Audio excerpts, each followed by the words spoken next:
Hey, you know that one aunt of yours that's a witch? Which one? Exactly. Have you seen Weapons? I mean, I've seen Weapons, but I'm taking it you're not meaning like handguns and rifles and knives and such. Just horseshoes and hand grenades. I've never seen a horseshoe or a hand grenade. You've never seen a horseshoe? No, I've seen horseshoes. Have you seen a hand grenade? I mean, not a real one. Let's watch Weapons. Oh, okay.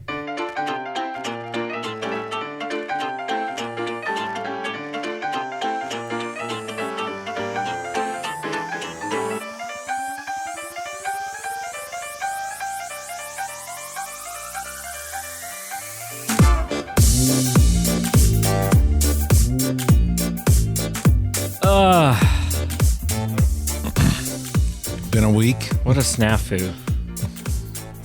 What an absolute snafu.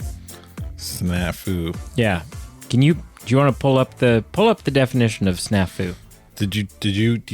You're asking me or you have it up and you want me No, to you read it? pull it up. I know what snafu means, and I'm sure that you know what snafu means. But I just think it would be interesting to pull up and take a look at, the actual definition of snafu. It's an acronym widely used to stand for the sarcastic expression of situation normal, all fucked up. Wow. You could have censored that yourself. Nope. Save me the time. No, I want you to know. You listen. asked me. No. You asked me to read what this military slang was. I want you to know something. Because there's a little bit of a backlog of episodes right now, right? Like we're reviewing films and they're not coming out for like 3 weeks. I sat down to edit an episode the other night.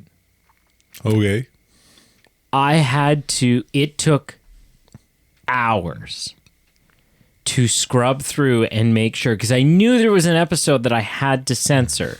I knew there was a couple episodes where I had to censor because of you, but I didn't know, and it took hours.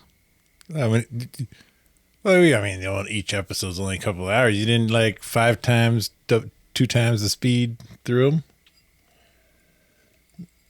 I want you to know that every time you do that, it actually has a tangible negative impact on my free time. You asked me to read the definition. I just read. All I did was do exactly what you asked me to do. But you could have said effed up. Did Google actually use the F word? Yeah, of course it did. It's Google. Google, of course Google it did. don't care. You had to turn your safe search on. Why would I do that? Anyways, I had a whole story about a snafu, but now you've pissed me off. So now I don't know if I want to tell you. Just jump right into it then. You're such a dick. You're the one that asked me to read the definition. Well, I just read the definition. I didn't I'm actually... like Ron Burgundy. I just read what the teleprompter tells me to. Do I didn't know that was I didn't know it was an acronym. I didn't either until I read it. Yeah. I thought It's it like was... FUBAR. I thought a snafu was just a great like... show. It was fun. I thought snafu was just like, a little bit of a hiccup, bit of a snag in the plan type of thing. It's kind of a weird acronym, though. Situation normal. Yeah. All effed up. Which makes me think that I'm misusing snafu. Because that's not... What does that even mean? Situation's normal, but it's all screwed up. Yeah, right? Like we're just pretending everything's good, but it's not, I think, is what that means. Yeah, I don't know. But okay, it means the situation is bad, but that this is a normal state of affairs. Okay. Right. So, not a snafu. There was no snafu. I take that back. Yeah. There was a snag. If your life is a constant state of chaos, Yeah, if it constantly then it's sucks. a snafu. Yeah, no. So there was no snafu. There was a snag. Don't look up A snag. hiccup. A A foobar. Snag will be some acronym that's somehow more inappropriate than snafu. It's a foobar. You know what? Foobar is the same thing. It's an I know acronym. what foobar stands for, yes.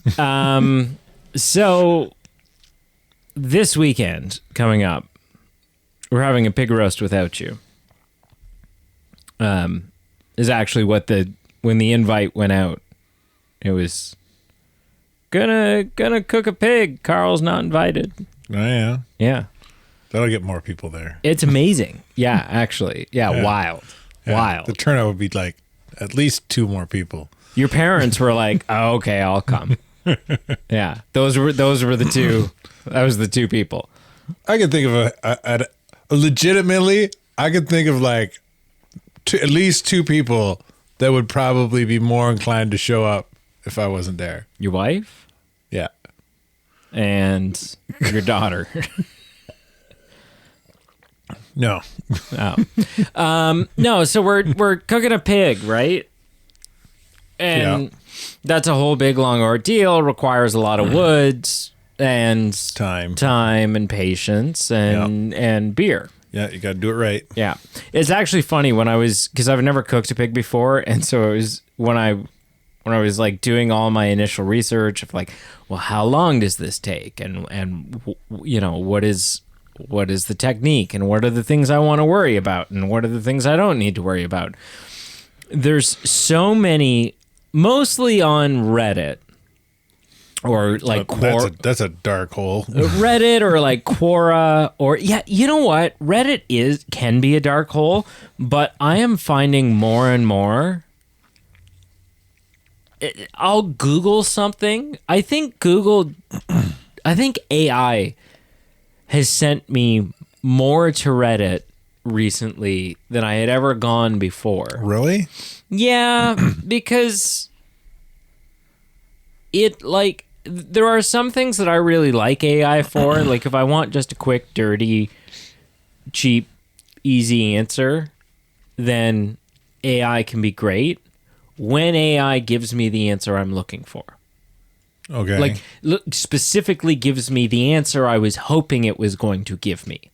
But when it doesn't give me the answer I'm hoping it's going to give me, then I go, okay, well, what are the people that actually do this? What do they have to say? Right? What and are those people are always on Reddit?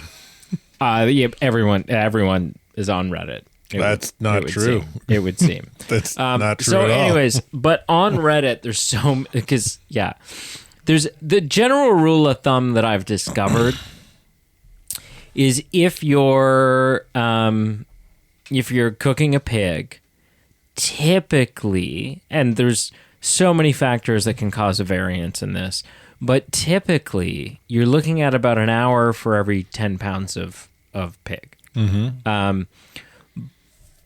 But it's wild. I would say 30% of the internet does not measure cooking a pig in hours. 30% of the internet measures cooking a pig in, it's about a 23 beer job. So just like, okay, all right. What if you can drink 23 beers real quick? And right, yeah. No, but so anyways, a little bit of a snag. Some raw meat. So, all the ducks are in a row. We've gone to the store and we've bought all the napkins and the plates and the apple cider vinegar and the apple juice and the, whatever, the fixings. Yeah, you got to baste that pig. The kosher salt and the, A single apple. Yep. Well, and so, and I've got all my wood set aside, ready to go. Yeah.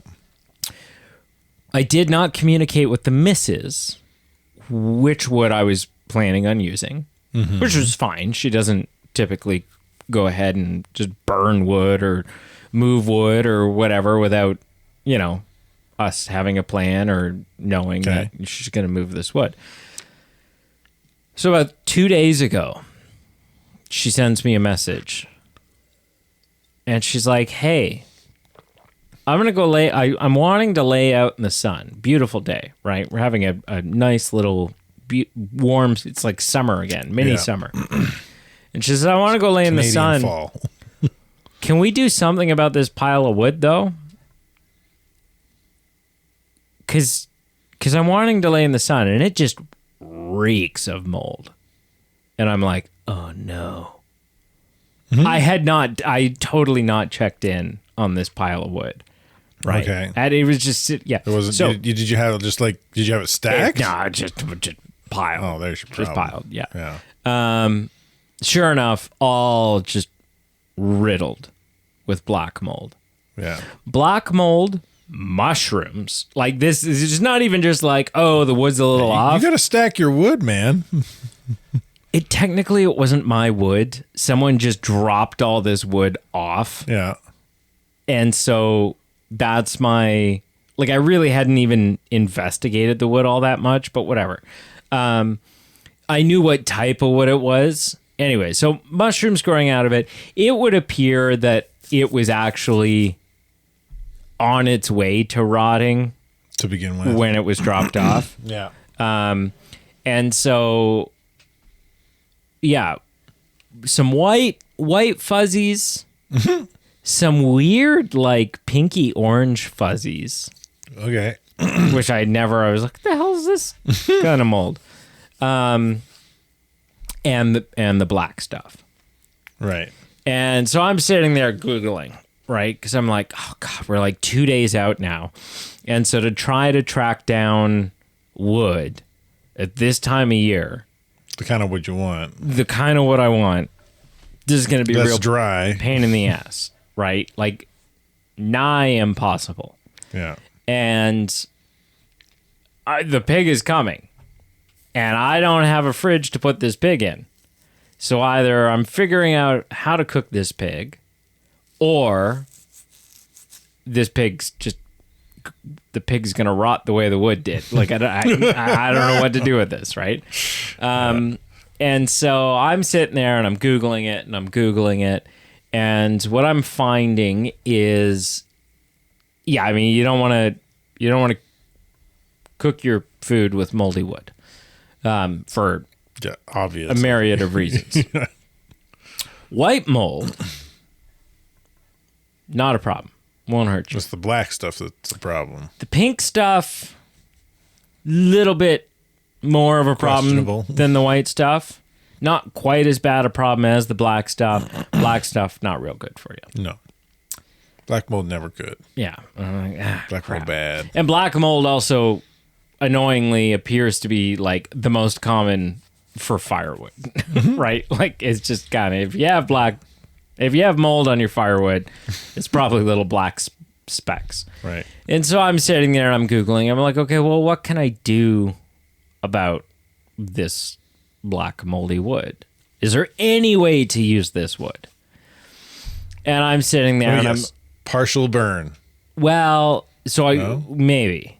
So charcoal. I'm like, first I'm finding some things that are saying, take a spray bottle full of pure vinegar, spray it, leave it for half an hour, scrub the shit out of it.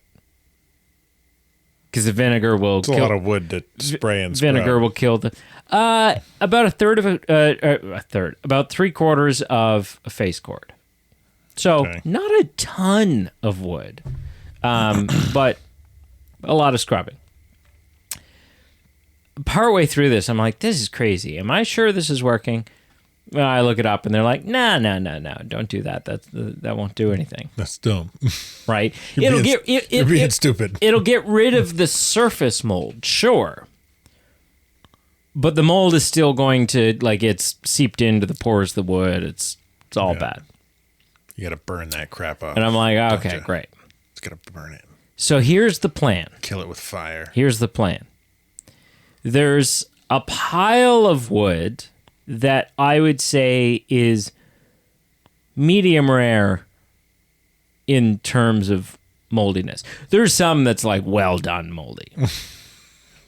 That got tossed down the hill to the gravel pit. That'll be outdoor fire burning. Oh yeah, just let a whole bunch of other people breathe that crap in. No, when you're sitting away from it and it's outside and it's wet, that's far less an issue.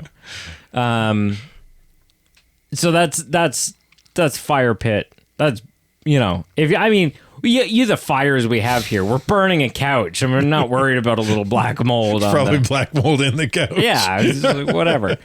Couch has been sitting out in the weather for how long? Yeah. So there's some of that. There's some really bad stuff that's been thrown down the hill.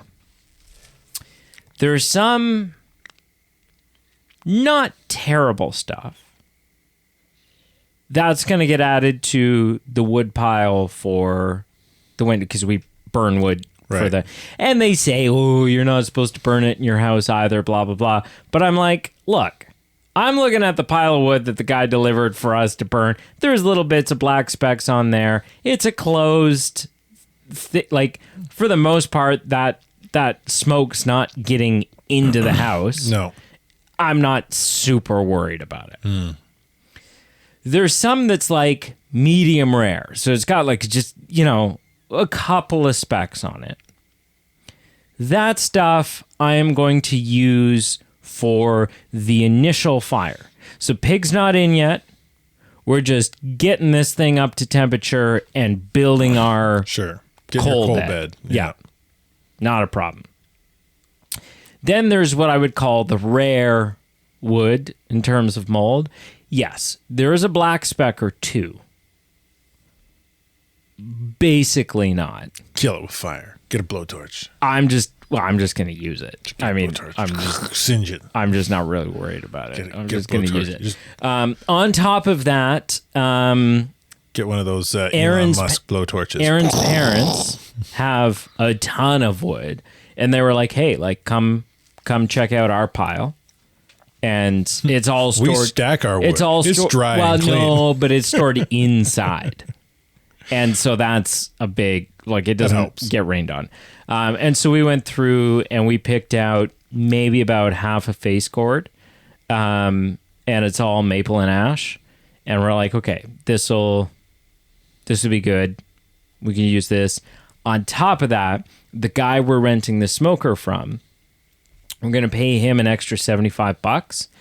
And he's going to, there's a container storage area on the side of the smoker for putting wood in, for carrying wood. Not enough wood to be able to cook the whole pig, but still better than not. And so for $75, he's going to fill that up for us with cherry. Ooh. And so the plan is build the fire with the real gross stuff. Start using the cherry until the cherry runs out, and then switch to the maple and ash that we have that maybe has a speck or two on it.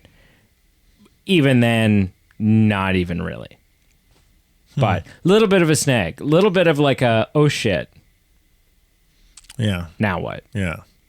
There was definitely a foobar moment in there. May have spawned an argument. Not just a out of stress, right? Just like a wow, crap! What do we do now? Wow, it was a little more. It wasn't. That's not an argument. That's a plea for. Anyways, hello and welcome to the Movie Men Podcast. It's a long-winded way to say we're the B team. 20 minutes in. That's Carl. That's Brady. And we're here reviewing weapons. Not about guns. There's a gun. There's a gun. There's a gun. There's a loot drop. There's two guns. One of them is real and one of them is a hallucination. No, there's three guns. Two of them are real. One of them is a hallucination. There's multiple guns. There's enough cops in this film that have a gun strapped to their hip. That doesn't count. It's a gun. That's like not in the sense we're talking about. Not in the sense when if you think I of walked into your house tomorrow, in listen, terms of a movie, no, listen. If it's holstered, it doesn't count. If I walked into your house tomorrow and I had a gun I had a 9mm strapped to my hip, and you were like, What are you doing walking into my house with a gun on your hip? And I'd be like, what, this on my hip? Holstered? That doesn't count. I mean, You'd be like, that counts. first off, we're in Canada, so I know you don't have a license for that. Second, You don't know that. sure I do. You don't know that. I guarantee you don't. Really? Oh, yeah. You don't think I have a firearms license? Firearms license you could have. An A open carry handgun license. No, a handgun license is completely different. And harder to get. Open carry is Non-existent. non-existent unless you are in service. But you don't know that I'm not in service. You're not a policeman or military. Look, I've played enough video games to know that when the virus hits, it doesn't matter. When I get activated, just because I haven't been activated as a sleeper agent yet, Right. doesn't mean my time is not Right. going to come. Okay. Yeah. Okay. So weapons, initial impressions? Sure. I'll go first. Yeah, well, you gotta. It's the way this rolls. I think this is a really weird film, but I think it's a lot of fun. I think it does a really good job of hooking you in with the mystery of what the hell happened. It does a good job of trailing you along with making you think you are starting to figure it out, suspecting different people, wondering about different people, and then sort of just as you think you're starting to make sense of something, it kind of rips that out from under you again, or maybe not even necessarily making sense of it, but just sort of suspecting. You're like, I don't feel good about this person. And then all of a sudden that you're like, but I don't know. I don't know if it's this. I don't know if this person had anything to do with it. And then I think it does a really great job of using this same time period through the perspective of 6 different characters to slowly but surely unpeel different layers and give you more pieces of the puzzle until it all kind of comes into light. Right. And so I had a lot of fun with it. I think it's a unique film, which sometimes feels like a rarity these days. I think it's a unique film, and that makes for, especially in this case, makes for a fun watch. What is your initial impression of the film?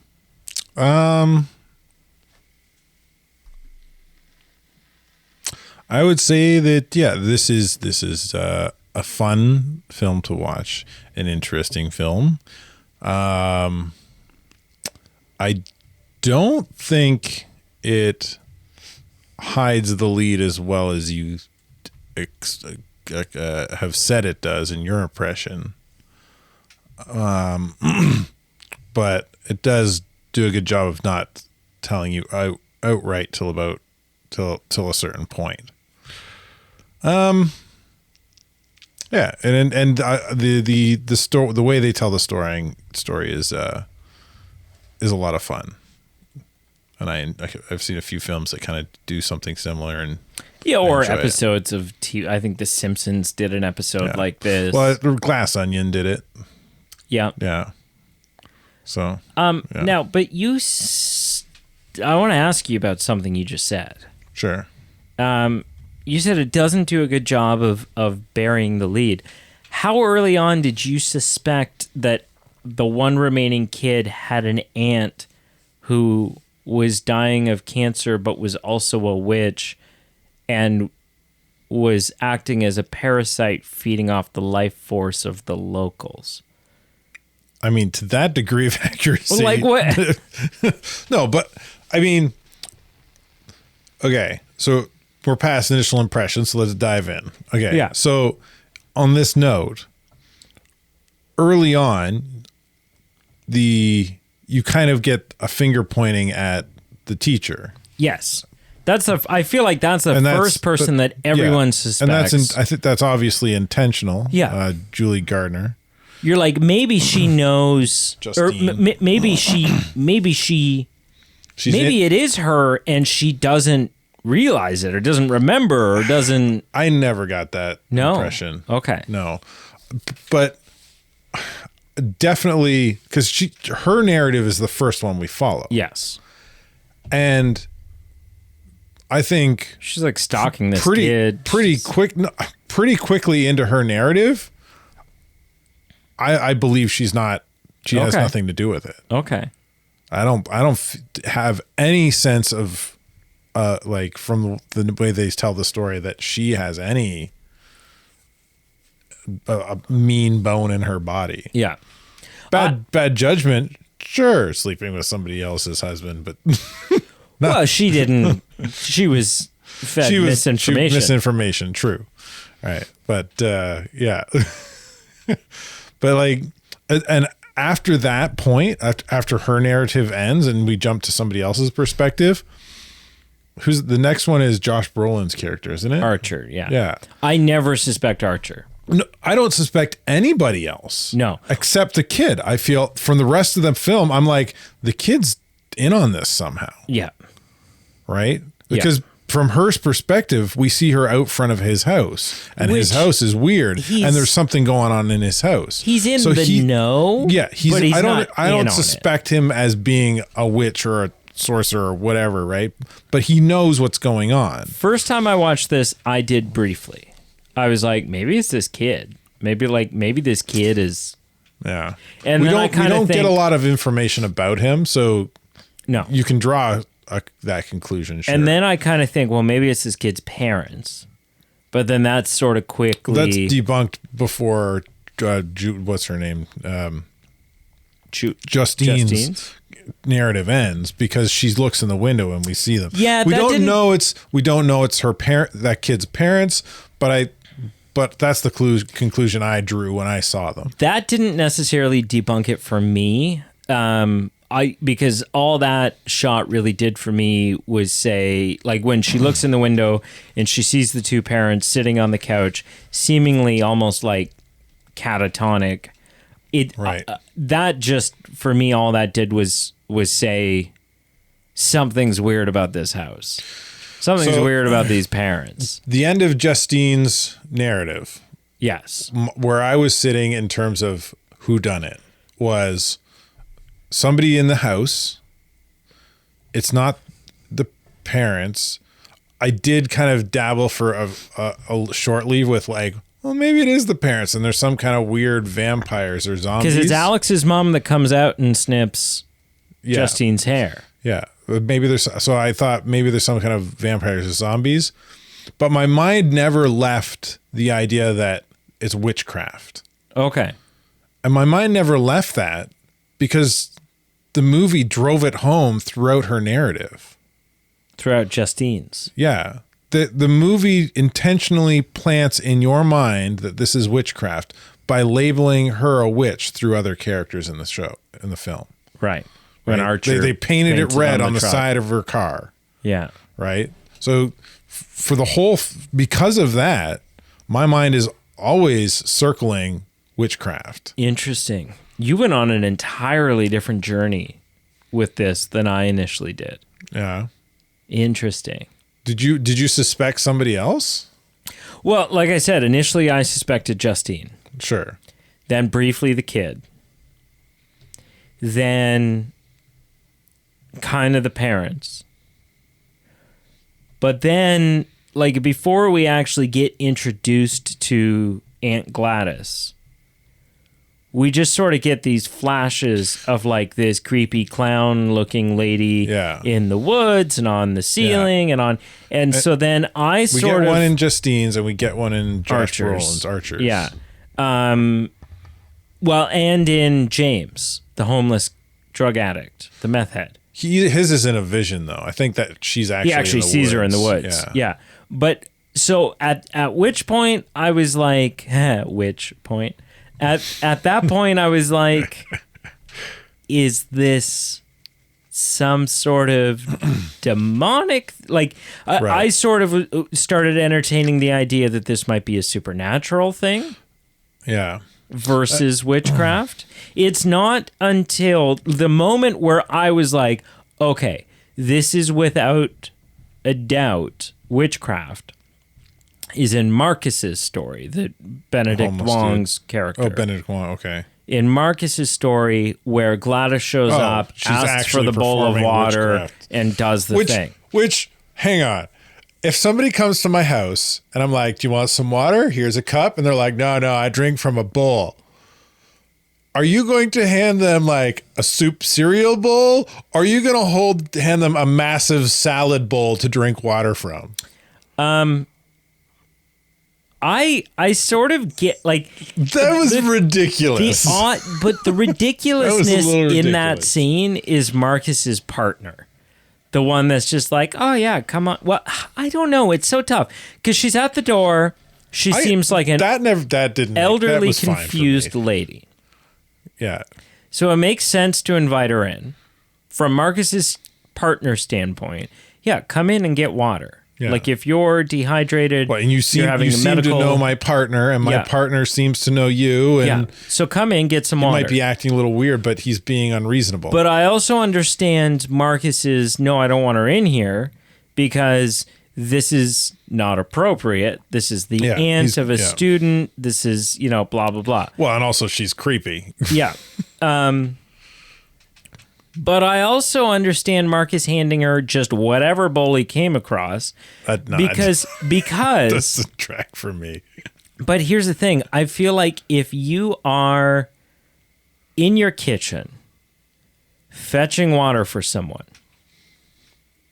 and that someone is insisting that they drink that water from a bowl. They don't specify what kind of bowl, though. No, but at that point, you're not thinking, well, what is reasonable? Because we've already thrown reasonable. We've already thrown reasonable to the wind. I don't think so. I only drink water out of a bowl? That's still in the realm of reasonable? That seems weird and unreasonable, but up until that point, none of that seems unreasonable. No, so at that point, he's just like, okay, here's a bowl. Yeah, but like, he hasn't lost his wits. He's still got his wits about him. He's not lost and dazed in confusion. I don't know. Whatever. It's a very small sticking point that I was just like, what kind of moron grabs somebody a salad bowl to drink water from if they ask for a bowl of water? I don't even know if it is like you would call that. I would call that like a mixing bowl. Did he think that she was going to drink from the bowl like a dog? Is that what he was like? In my mind, I would be like, okay, the bowl. All right, here's a small bowl for you. I mean, when she said drink it, I sort of pictured, is she about to like lap this water up with her tongue? Because you don't you're like, what is who is this lady and what is happening and what, So, okay. So back on the rails here a little bit. When is his narrative? Is it after the homeless guys or before? After. And you still didn't piece together that she was a witch? Or you thought they were still just visions? I pieced together that she was a witch during Marcus's story in the kitchen. That's what really drove it home for me, because you weren't even like suspecting her, or you had to. I knew it was her. Right. Oh, I knew it was her. You know, it's her from the moment she shows up in the woods, or like what point? Because she shows up twice in visions, then in the woods, then in principal's office. Then I think those are her. That's the order of her appearance. No, the first glimpse that you get of her is in Justine's story, when she briefly flashes on the ceiling. Yeah, that's what I'm talking about. But as a vision. In a dream. An apparition. Yeah. Dream. And so at that, when that happens, I'm like, well, this is just when we first see her, I'm like, well, this is just scary imagery. It's just generic scary imagery. I don't know if, like, at that point, Really? it's too early to put too much weight into that. See, I was already leaning heavy into witchcraft. So Yeah. I saw them. I'd not seen her. I mean, I guess technically we kind of see her a little bit during the interviews of Justine's, but I don't think we ever see her face because we're focused too much on the boy in the shot. Yeah. Like the shot is zoomed in on Alex, and we only see like the legs and some of the arm of the parents. Yeah. We think they're the parents. We think the parents. But so we don't really see her. But So when I first see her on the ceiling, I'm like, okay, creepy face lady. I don't know what that means yet. That could be anything. That could be a demon. and you you weren't leaning witch. I was not leaning witchcraft. Right. Could be a demon. And The because only I was thing- leaning witchcraft, I seen that and I was like, okay, this is probably the witch, but Right. it could be demonic or it could be. So I something wasn't leaning else. that way then. When I see the same face in Archer's thing, I'm like, okay, whoever or whatever this is clearly the one. Yeah. I still don't know. I'm solidifying this is the witch. At that point, I'm like, I still don't know who or what this is. Yeah. When she shows up, because whose story is next? So there's Archer's, cops. then the cops. I don't know that we see her in the No, cops. the cops inner story is pretty much about surrounded James. by it's surrounded with Justine's and James's narrative Yeah. So, and his wife. right. So in that, I didn't get anything. In James's, she shows up in the woods, which that for me solidified, okay, this is not just something that comes to you in your dreams. This is a tangible, actual thing. Could still be a possessed ant.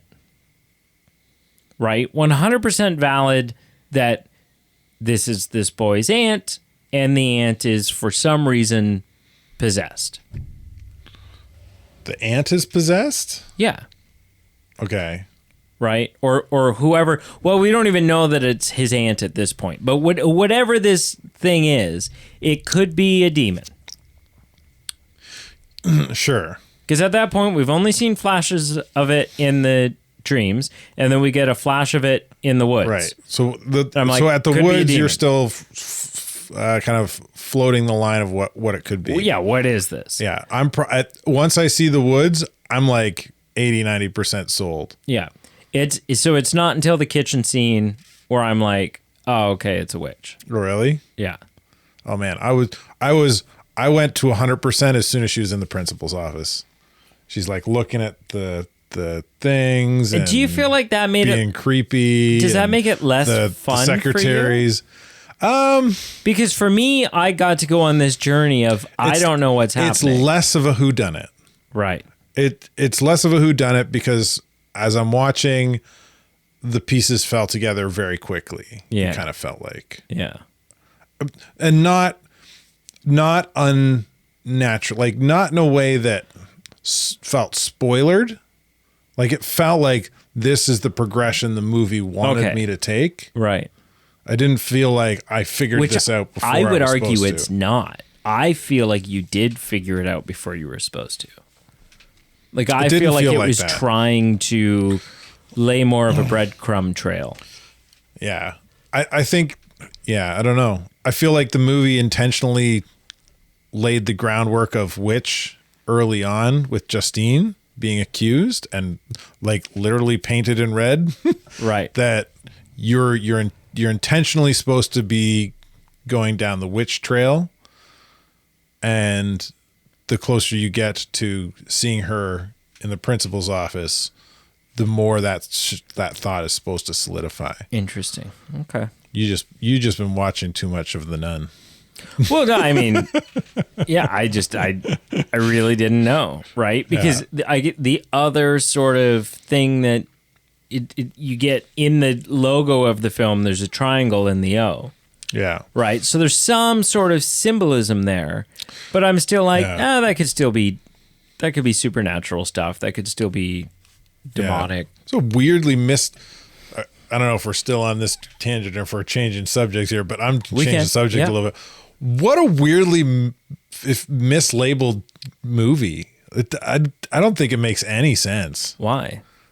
Where's the weapon? Who's the weapon? What's the weapon? All of the people under the witch's spells. She was using them as weapons. I guess. Right? I'm going like a stretch. Every time she does that spell and snaps the twig, those people become weapons. She's weaponizing them. Yeah, I guess. They're her weapons. That's the thought I had for why, but it just feels, especially with Josh Brolin's vision of a rifle over a house. That's the one thing in this film. What is going, like, the rifle is the one thing, and then the date or the time.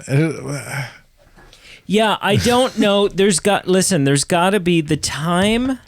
There has to be some sort of, like, I'd be curious to watch a breakdown, like an in-depth breakdown of this film, because there has to be some significance of 217. Like, yeah. Hang on. We should look this up. It's got to be some sort of, like, what is the significance of 217 in weapons?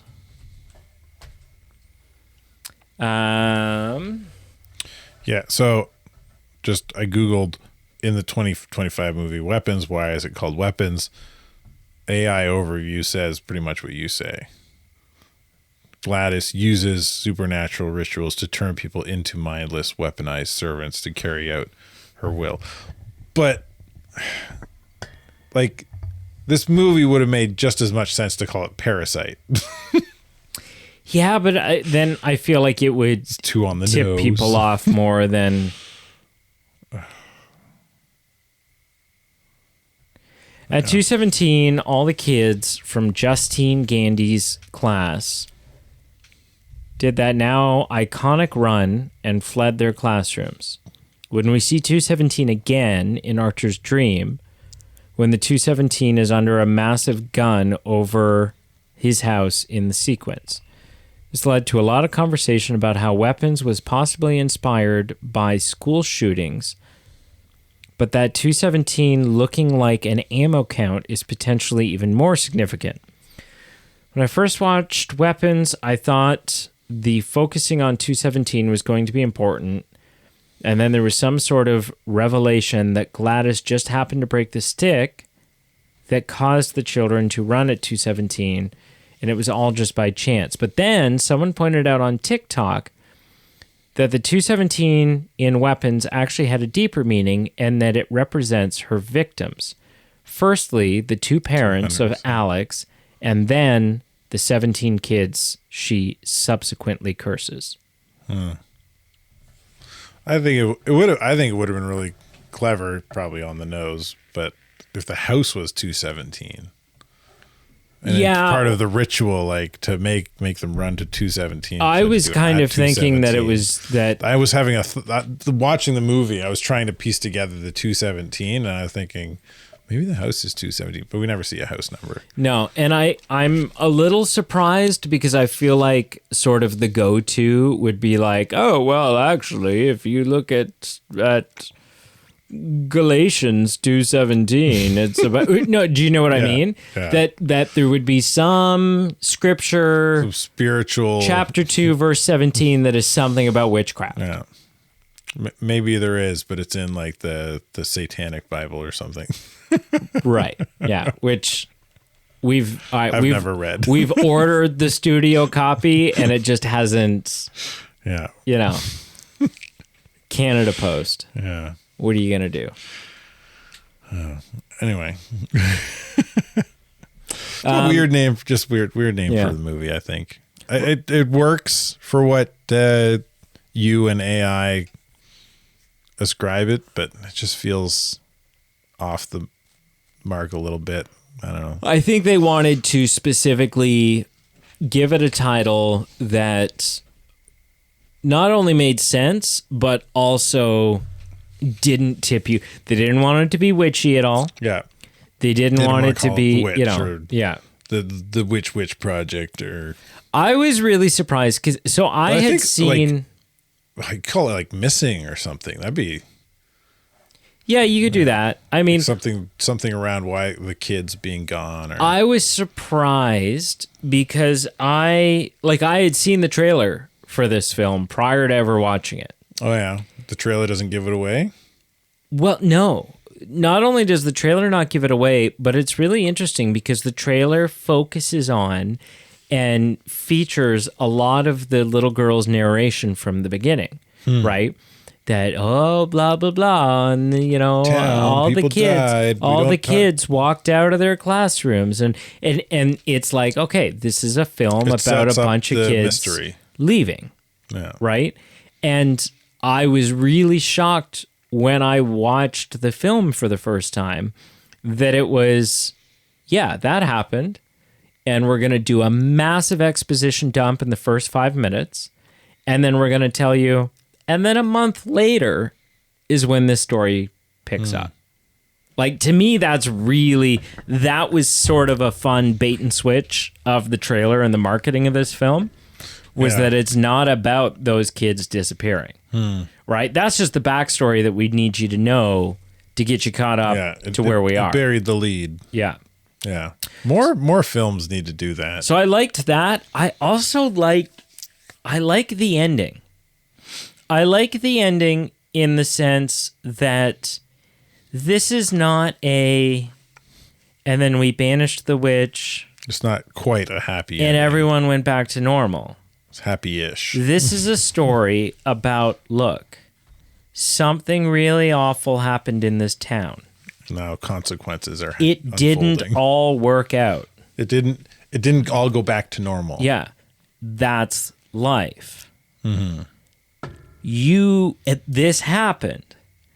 You have never heard of it, and you're not going to find it in any news articles because the people of this town, the cops and the whatever, buried this. They don't want to talk about They it. don't want to talk about it. However, this is what happened. Yeah. And yes, the kids, they don't want to talk about it, and the FBI can't explain it, and the kids are sort of starting to come back to normal. Yeah. And Scarred maybe for life, though. Maybe that's a combination of the fact that they weren't cursed quite as long as Alex's parents. Yeah. You could also maybe read into it that weren't as physically damaged or sucked dry. Well, and the kids, because they're kids typically have, you know, quote unquote, a stronger life force. So maybe they were a little more robust, resilient, right? Who knows? That Archer and Miss Gandy kind of bounce right back. They're only cursed for an hour at most. Miss Gandy? Yeah, Justine Gandy. Justine was never cursed. No, right, she's not. But that Archer bounces right back. Yeah. So I like that. Yeah. I like that the way it's interesting because it's about witchcraft, and it's about this woman acting as a parasite and plaguing this town. Yeah. And doing so secretly. No one knows she's doing it. No one knows she's even there. No one knows she's even there. And I feel like there's a lot of symbolism behind the fact that Alex has to kind of cross over into doing bad, like he has to cross over and use the magic himself in order to free the town. Which, speaking of, this movie took a genre twist. So listen, I first watched this film like a week ago with my brother-in-law. Yeah. And he and I laughed during this film, but not at the moment that you laughed. When did you laugh? He and I were dying of laughter when they're in the house towards the end and Archer is fighting James. And James just keeps getting up and running and screaming at him. Wiry bastard. Right? And he punches him out. And then James goes, "Ah!" and comes out. And we're like, what is happening? This has become comical. You, I think, chuckled there. Yeah, a little bit. But not... Didn't laugh. Didn't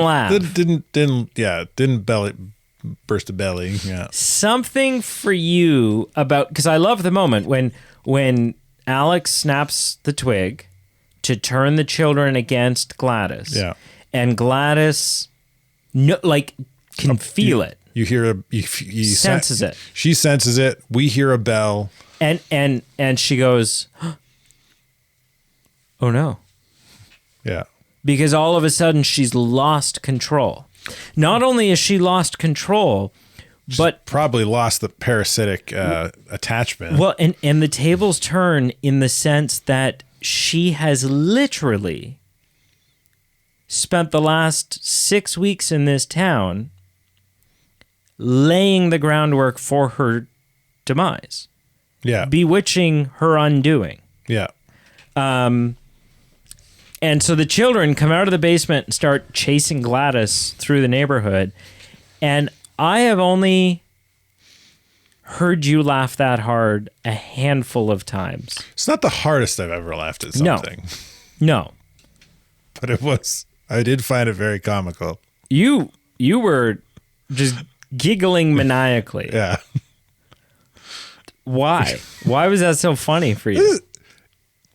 I think it was a combination of the bad, kind of the way what you just kind of set up, like the bad guy laying the groundwork for their own demise, kind of getting their just desserts, the karma coming back to bite them in the butt, and then just kind of, but the karma side of it was these kind of nice, innocent children chasing her Matthew's like mad dogs. Chasing her like mad dogs. She's like, she's an old, frail person, evil as all get out, deserves every bit of it, which makes you not feel bad that she's an old, fragile woman. Right. She's got to run through doors, open and shut them. And these kids are just jumping through windows. Yeah. and tracking her down. Which there's a little bit of disbelievability there, because these kids are jumping through tempered glass. What would be tempered glass, but is breaking because it's like candied glass, because it is. Yeah. Yeah. But it just, like running through the family's house, and the people are like, what's this old lady do? Smash! A bunch of 17 children run through your house. What the heck? Yeah. Yeah. And it stopped being funny once they started eating her. They kill her graphically. Yeah. The humor quickly stopped. Yeah. When that started all of a sudden happening. You weren't laughing as her upper jaw got ripped, her eyes getting open. gouged. Yeah, that was well, they were like biting her ears off, and her fingers, and which is also like a horrible thing to happen for these kids. Well, like they're obviously some kind of awake comatose when the spell breaks, but their subconsciouses must have seen what they've just done and scarred them somehow. But they're sort of snapped out of it, but they're also sort of not, because they're still just standing there all freaky like. Well, that's what I'm saying. There's some kind of, we obviously know from the film that there's obviously some kind of after effect from, because what's his name's parents or Alex's parents are still eating spoon-fed soup, and which, by the way, Alex has got to be the most scarred person in this entire film. Yes, yeah. Like, to spend a few weeks or a month and a half at least, month and a half, carrying what this kid is carrying, and spoon feeding his parents soup. Yeah. And like, Yeah. He's a walking hostage trying to keep his parents alive. Yeah. Messed up. And then he's like 8. Then his classmates, and then some random cop and homeless dude. Yeah. And yeah. Like, that kid's really messed up. Yeah. Was there anything you didn't like besides the title? The title, even though I sniffed out the witch story really quick, I felt like, and even though I did say, it didn't feel like it was spoiled, I do feel like they could have, if it had been hidden a little bit better, it would have been more like Sinners, right? Where it's like, oh crap, vampires. Oh crap, a witch. Yeah. Right. But they really, yeah. So, but I don't know I don't think that hurts it too much, just because, like I said, it didn't feel like an unnatural kind of reveal. Right.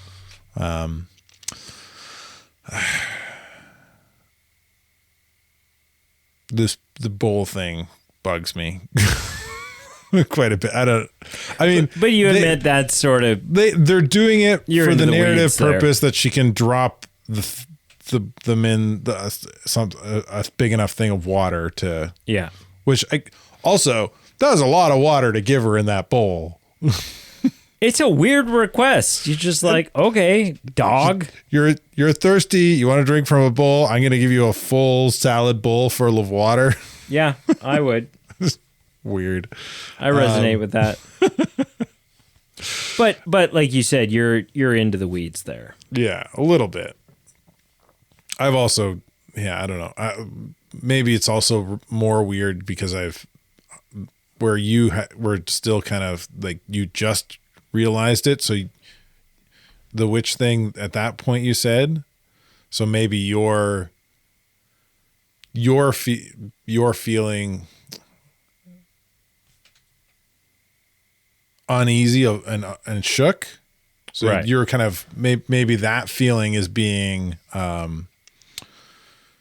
what's the word? You're kind of putting that feeling on the character. You're thinking, oh, they're feeling how I'm feeling. Right. Where I already know she's the witch. So I'm like, what are you doing, Ned? It's like a slasher film. What are you doing? Don't go in that bathroom in the dark. You're going to get murdered. Don't open the medicine cabinet, because when you close it, they're going to be behind you. They'll be in the mirror. Yeah. Yeah. All right. Are you ready to score this? I think so. I guess I go first. Sure. I'm going to give it a 9. Really? I think it's so much fun. I think it's a refreshing horror film. I almost don't even like, I'm going to call it horror because there are some jump scares. Yeah, there's one early on that gets me. What was it? It was the first what's her name? Names. Justine. The Justines, when Justine sees the witch in her dream. Yeah. So it is a horror film, I would say. It's almost more like, Brienne asked me before we watched the film, she said, "Is it scary?" And I said, "Is it scary?" Yeah. It's unsettling. Yeah. I would almost say it's like a suspense film with horror elements. Like a thriller. It's one of those, type. Thriller, suspense, horror, blending genres. Yeah. But I think it's a lot of fun. I think it takes you on a fun journey. It's got a, not completely unique to the film, but unique enough structure in the way that it tells the story. And a wicked cast. And just a lot of fun. Just a lot of fun. On a scale of 0 to 10, what would you give Weapon? I'm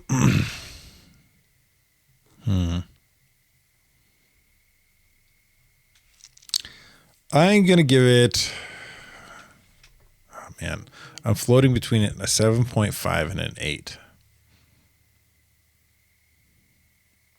I'll give it the 8. Okay. Yeah, it was, like you said, it was a fun film. Even though I don't think it buries the lead well, it doesn't feel unnatural in its kind of unveiling of the story.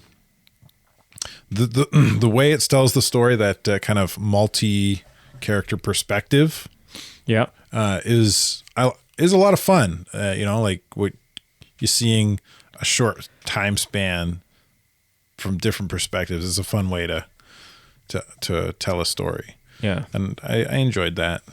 And then it had a nice little comedic moment at the end before before it got really gory. What did you watch this week? Nothing. What'd you watch this week? See, no, because you said that last week, and you're like, no, I legitimately watched nothing. Nothing. Yeah, Friday night we left to go to the island, spend the weekend at the cabin with some friends. No TV up there. Came home. Really? Yeah, still living at the in-laws. So no TVs on the island. Oh, I guess we did watch an episode. See? Yeah, no, we did watch one more episode of that. It's not Gambler. The CBC Gem show that we started watching. Right. I can't remember the name of it. Me neither.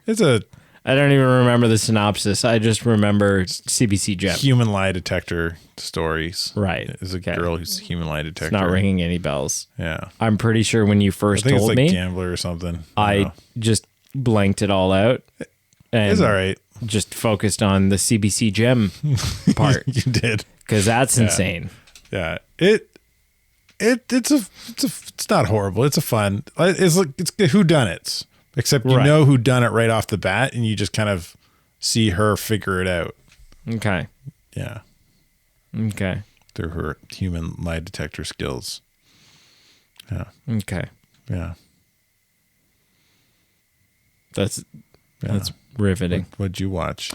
Nothing. All right. Let's take it out. We only have 2 episodes left of Ahsoka. Ooh.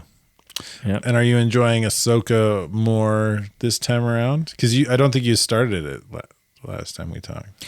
We hadn't started it the last time we talked. No, I think I'm enjoying it about the same, maybe a little bit more. So have you met has Ezra showed up? Oh, no. You know what? I'm enjoying it so much more. That's not true. Because I was going to say, well, I had seen Clone Wars before, so I knew who Ahsoka was, and I was looking forward to it. I had not seen Rebels.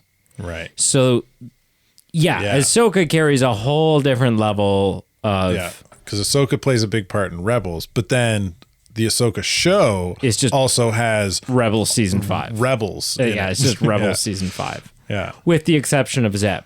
Yeah. But we get that little bit of a Zeb cameo in season 3 of Mando. Yeah. So, but you got Thrawn, you've got Chopper, Hera, and what's her name? Sabine, and then Ezra at the end. At the end. Has Ezra showed up yet? Yes. So did he rebuild the lightsaber? No. That scene hits home so much. Yeah. After if you watch Rebels. Yeah. Yeah. So that's great. And then even just moments of like seeing Jason Sedula. Yeah. Right? And you're like, oh, that little boy. Kanan's kid. It's a little boy. Oh, it's Kanan's kid. Yeah. He lives on. And the fact that Jason is force sensitive is all get out. Yeah. Yeah. So that's fun. So watched that. Watched The Amazing Spider-Man 2 with my mom. Okay. Watched Gwen Stacy bite the big one. Yeah. Again. Did you cry? No, but my God. Did your mom cry? Friggin' Andrew Garfield deserved an Academy Award scene. Just for that scene. Yeah. The scene just overall is like the web turning into a hand, trying to reach out and grab, but just his like guttural, realistic mourning human reaction to what has just happened Ugly crying. is his ugly crying is amazing. Yeah. Amazing.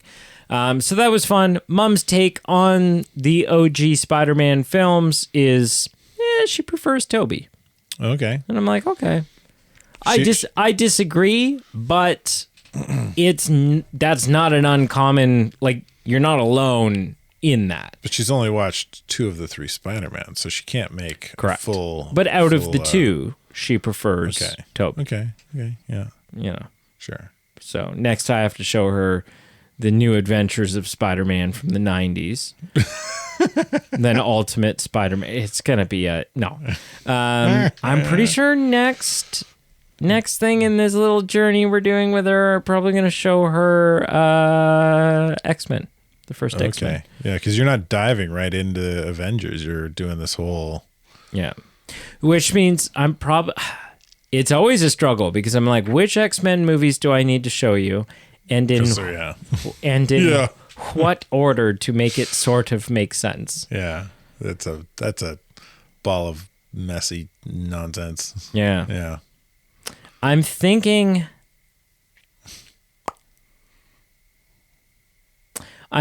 First Class is skippable. It's good, but in terms of like getting her what she needs to know, First Class is skippable. You do 1, 2, 3. If you skip First Class and you go right to what would be the next? It wouldn't be.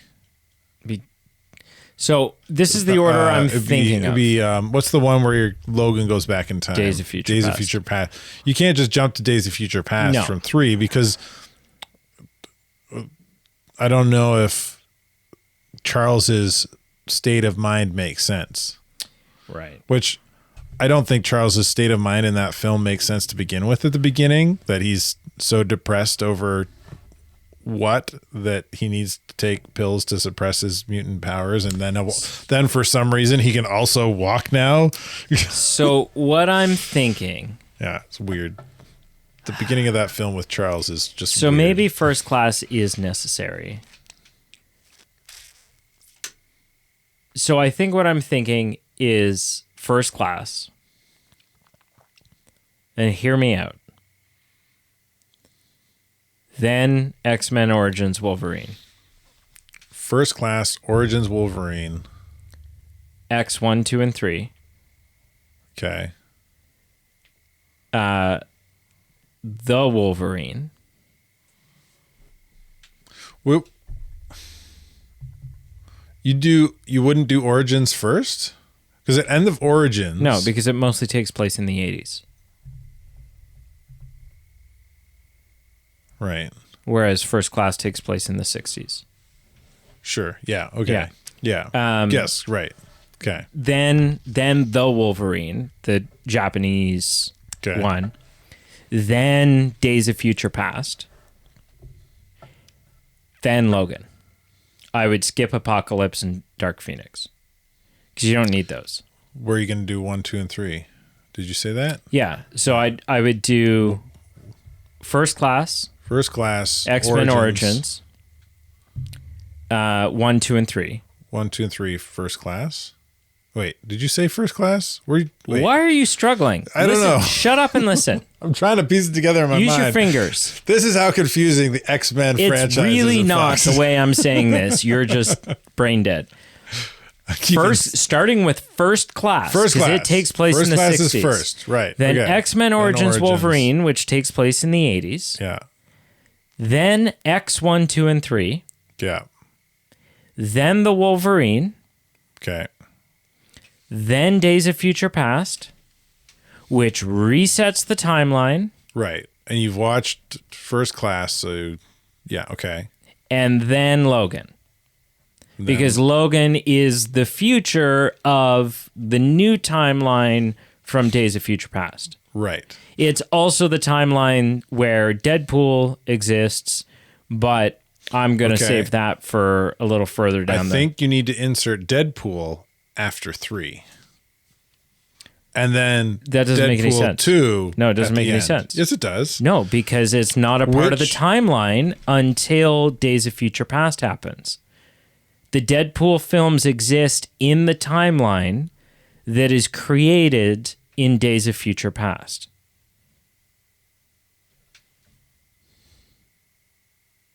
You don't have to like it, but it's true. Okay. I can see that. So Days of Future Past has to happen before Deadpool.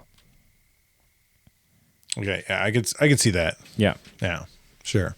But either way, It also gives you a bit of a palate cleanser, more of a palate cleanser before you see Juggernaut again. yeah. Because the Juggernaut in the original X-Men films was not a great Juggernaut. I mean, there's one amazing line. He's got one great line, but he doesn't look like Juggernaut. No. So we're going to do that. And then I am going to, and I don't know when or where yet. Well, I sort of do. About partway through the X-Men, or partway through the MCU, I'm going to pepper in the Venom films. Okay. Well, just because you know, Eddie Brock does make the jump. He makes a brief cameo appearance at the end of a film. And leaves symbiote behind, which is seeming like it's going to play a big role in Brand New Day. Sure. Is this leading to you watching Brand New Day with your mom? Is that what this is all about? I mean, or not Brand New Day. What is it? I don't know. It's something like that. Yeah, Brand New Day. Yeah. The fourth Spider-Man film. Yeah. Yeah. So, I mean, yeah, we're going to, of course it will be. What do you mean? You think we're just going to reach that part of the MCU and then skip it? I mean, at the rate you're going, you're going to be there and let me look at my watch here. Carry the 2. That's fine. By That's square. fine. What difference? What did the hell? 72 difference years. What the hell difference does that make? Should be dead. Thank you so much for listening. Make sure you check out our Facebook, Instagram, and Twitter, all listed down below. We have a Patreon page where you can support the show that you just listened to for free, by the way. Get some fun perks in return. And we have merch. Yes, we do. We have all the clothing you could ever need for Halloween. It's not true. Yeah. Do you dress up as a movie man fanboy Or girl. or girl? You're so sexist. Why'd you go straight to boy and only boy? Because, I don't know. Fanboy's the terminology. I don't know. I would, if it's a girl. For boys. I don't know. I would probably, fanboying is I don't know. You better check yourself. You better wreck yourself. That's not how that goes. See? You want to talk? The guy's like, oh, that's how the saying goes. Let me butcher another one for you while I'm at it.